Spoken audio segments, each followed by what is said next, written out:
EA Sports coverage of the National Football League brings us to historic Baltimore, Maryland and M&T Bank Stadium. Today we've got a Week 5 matchup in store here between the Austin Desperados taking on the Baltimore Ravens.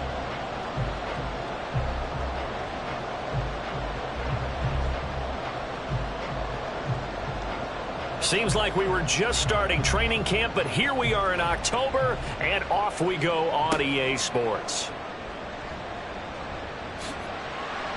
And he takes this near the 25, just a little pass there, call it the 26.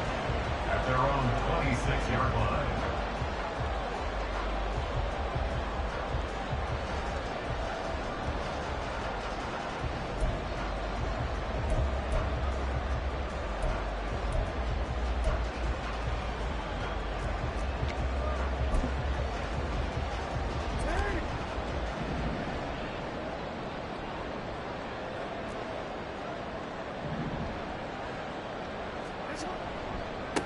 They'll start with a run by Mitchell. And he powers his way up past the 30. 5 yards on the game's first play, second down.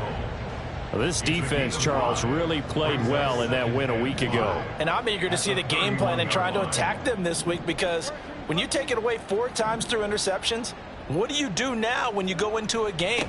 Do you decide you can't throw the ball? Do you try and run it more? Or do you tell your quarterback, make sure you see your guys open before you deliver? Give him 4 on the carry, and it'll make this a 3rd and about 2. But you look at this defense. They were quite formidable in the win over the Eagles a week ago. If I'm playing quarterback against this team, after what I saw on film where they had 5 picks last week, all I'm thinking about is taking care of the football, being very careful with it, and making sure I see my guys open before I throw it. I might curl up in the fetal position. That's not bad. Taking it right down Broadway. And all the way in for a Ravens touchdown.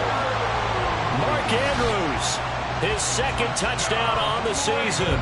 And the Ravens march right down the field in 3 plays to claim the early advantage. When they drew that up, I don't think they envisioned it ending in a house call, but he got it and took it all the way home. Really impressive run after the catch, wasn't it? That was really special by him.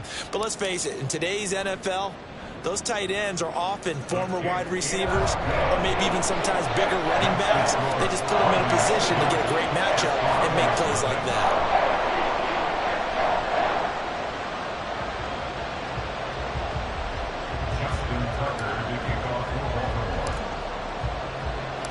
Tucker now to kick it away following the touchdown.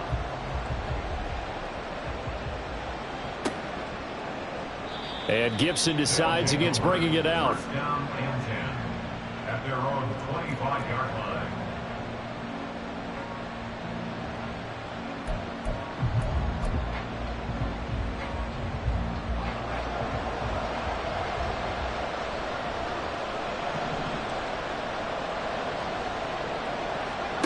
On first down, Howell. Short throw here to the tight end Bates. And he'll be out of bounds across the 30-yard line. Defense gives up a touchdown the opening drive. Offense, you got to want to get out there and get those points back right now. And that's a sharp throw there to get this drive off to a good start. First carry of the game for Brian Robinson. And he'll be brought down shy of the 40 at the 38-yard line. A gain of 5, good enough for the first down. A quick burst there, and he nicely bit off a pretty decent gain. So here's a 1st and 10 at the 38.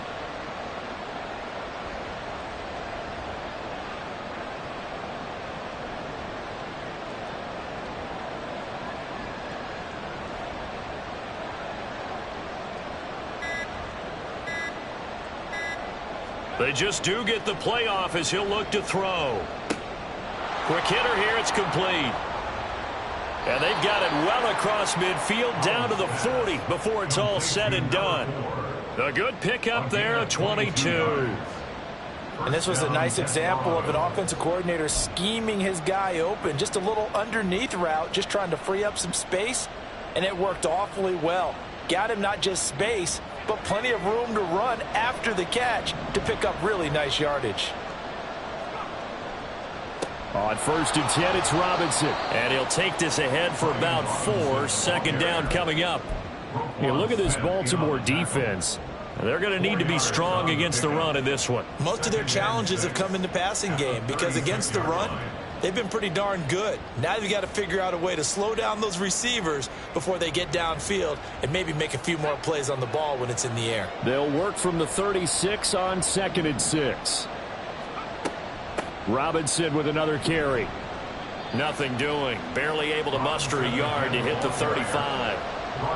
Brandon, we talk all the time about those hybrid players, guys who can do more than one thing. And I think if you're playing strong safety in the NFL today, you are a true hybrid. Part linebacker, part cover guy. And coming up, sticking his nose in the mess there and making a nice play defensively. Down the right sideline. And he is out of bounds inside the 30. Yeah, they just keep marching right along. First down on a pickup of 8 there. Solid opening drive so far, Charles. They've moved this football into field goal range, but you know that they want to cap this off with 6 and not 3. Absolutely. As one of the better coaches in the league always tells me, on offense, I want to throw body blows all game long and finish it with uppercuts. Well, here are the and looking for McLaurin, but this is intercepted. Picked up by Marcus Williams. And the Ravens are going to have it here at their own 32-yard line. So this is something we didn't see at all from this offense in the victory last week. That's a turnover. They didn't have any, but giving the ball away here in the opening quarter. I love the surprise in your voice because it's exactly what you stated. Didn't see it last week, but it was a key to their win. And it'll be a key to this game as well, protecting the football. Didn't get it done there. First down, here's Mitchell. And they get him down, but not before he takes it across the 40-yard line. A gain of 11 to kick off the drive, and it's a quick first down. Seemed like a couple sets of eyes were on the quarterback, so he decided, hey, I'm going to hand this off. Got a good gain out of it.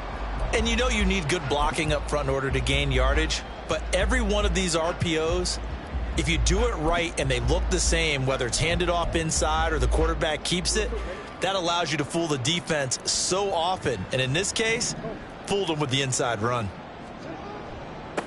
Here's the first carry for Ezekiel Elliott. And able to work about 5 yards out of this as he's taken down up near the 47. The Ravens had 2-2 through the first 4 weeks of the season. Charles, they were losers last time out. What do you think they need to do differently here? Well, I don't think it needs to be as drastic as burning up last week's game tape or not watching it, but the attitude has to be what's done is done. Let's move on. Put that one behind them, galvanize themselves, and go forward and get a win in this one. He's going to loft one deep left side here. And this throw will be intercepted. Picked off by Benjamin St-Juste. Unfortunately for him, if last week was any indication, we knew a pick was coming at some point. Last week it was interception after interception, and here we go again. We actually quit counting last week at a certain point because I thought I was going to run out of fingers, all right, because I'm not all that skilled as a mathematician. But you're right. It felt like a matter of time, and you got to think the guys on defense, they couldn't wait for this opportunity after what they saw on tape. 5 yards is the tally on first down. That brings up 2nd and 5. That's a really nice, tough run inside, and they gained 5 yards on it. And to be frank about it, most offenses don't expect to get 5 yards on a play call like that. So when they do, they go back to their huddle with a little pep in their steps. They're starting to think that they're starting to dominate the line of scrimmage. Back to throw, Howell. Slings this deep for McLaurin. Oh, and his early struggles continue. Here's another one intercepted. Picked up by Marcus Williams. And the Ravens are going to have the short field here as they'll take over right at the 50. And not the first quarter that he was hoping for. Now 2 interceptions thrown. Well, the good ones, they find a way to compartmentalize, right? Put these behind them, have that short memory, but understand why they threw the 2 interceptions. They go on and usually play a pretty decent game. Other quarterbacks, they have a hard time getting past it and often put the ball up for grabs the rest of the ball game. On the counter, Mitchell. Just a yard on the pickup there, and it'll bring up a 2nd and 9. Good job there keeping him to a short gain. Of course, he's coming off a really terrific performance, reigning NFC Defensive Player of the Week. And I know people get caught up in, well, if you're the reigning Defensive Player of the Week, you must have made a bunch of spectacular plays. I think you mixed in a few of those, but most of the plays are just like we saw there. Keep them to short gains, make the fundamental tackle. Second quarter now from Baltimore. It's the Ravens in possession as they're looking at a 2nd down and 9 to go.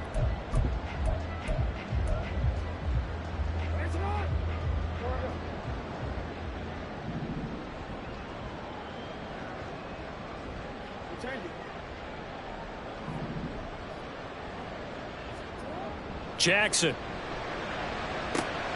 It's caught. Mitchell. And they'll get him down as he's inside the 40. 10 yards there, good enough for a Raven first down. And a good quarterback facing zone coverage. If he has just a little bit of time to survey the scene, that's what's going to happen. No doubt about it. If there's no pressure, he's going to continue to pick them apart because he'll have all that time to find someone open downfield. You can only cover for so long. So maybe they want to go to a zone blitz scheme, get a little bit more pressure. Remember when Carolina did that against Denver? They lost the game ultimately. They dropped the defensive end out, and he ended up with an interception in that game in Super Bowl 50. Maybe some sort of scheme like that to try and get more pressure at the passer. Now 2nd and 3.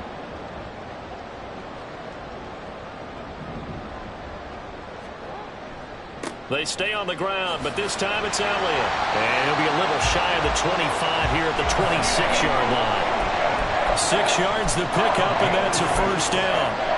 Well, you know they had a 3rd down play on standby just in case, but he says no need with that carry. Runs like that will continually earn him more work in this and future contests.